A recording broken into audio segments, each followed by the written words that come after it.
할매 입맛에 꽂힌 MZ세대입니다. 좀 분위기를 좀 바꿔서 말씀을 드려야 될 것 같은데요. 네. 할매니언이라고 들어보셨어요, 혹시? 네네. 알고 있죠. 어떤 거죠? 뭔가 MZ 세대들에게 뭐 레트로가 유행하거나 혹은 뭐 이렇게 할미넴이라고. 네, 맞아요. 그렇죠. 막 랩하고 이런 모습 좋아하는 근데 그걸 거. MZ 세대들은 새로운 거라고 생각하더라고요. 아. 그렇죠. 보통 예. 유행은 20년 만에, 한 40년 만에 돌아온다고 얘기하잖아요. 그러니까 제가 학교 다니거나 이럴 때 젊었을 때하고 비교하면은 그때 유행했던 게 지금 또 다시 유행하는 네네. 이런 현상들이 나타나거든요. 그러니까 할매니얼이라고 하는 거는요. 할머니 취향이라고 생각하시면 됩니다. 근데 최근에 이 밀레니얼 세대들이 이 할매니얼에 꽂혔다고 합니다. 이러다 보니까 관련 상품 판매가 급증하고 있는 현상이 나타나고 있는데요. 예를 들면 가장 대표적인 게 할머니 입맛입니다. 할머니들이 좋아하는 음식을 자꾸 네. 먹게 되는 거예요. 그러니까 이런 것 때문에 젊은 세대들한테는 좀 재미있는, 그러니까 뉴트로 감성에 맞는 것이 되고요. 기성세대에게는 또 추억이 떠오르는 이제 이런 것이기 때문에 하나의 문화로 지금 자리 잡고 있는 상황이라고 합니다. 네, 확실히 옛것을 찾는 MZ 세대 젊은 층이 많다는 걸 저도 느끼고 있는데요.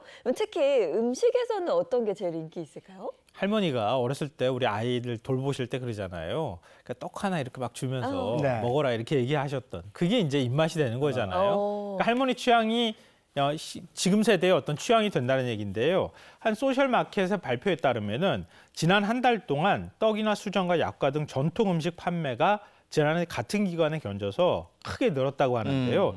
예를 들면은 떡 관련 거래액이 1200%가 늘었다고요. 아이고, 그래요? 예. 와. 그리고 꿀설기라고 혹시 들어보셨는지 모르겠어요. 네. 예전에 이렇게 백설기 있잖아요. 네. 백설기에 흑설탕 많이 들어가면 네.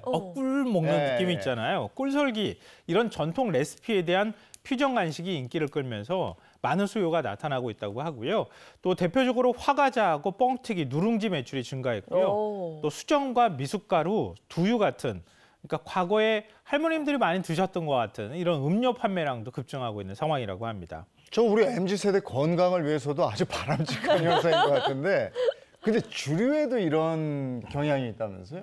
우리가 주로 이제 시중에 판매되는 소주는 희석식 소주라고 예. 하잖아요. 예. 주정이라고 해서 만들어서 뭐 주정을 만드는 방법은 많은데 고구마 같은 것들로 만들기도 하고 그래요. 만든 거의 100% 원액에 가까운 알코올을 그냥 물하고 섞어요. 섞은 다음에 감미료를 넣어서 만드는 거거든요. 네. 그런데 전통식 소주가 지금 인기가 있습니다.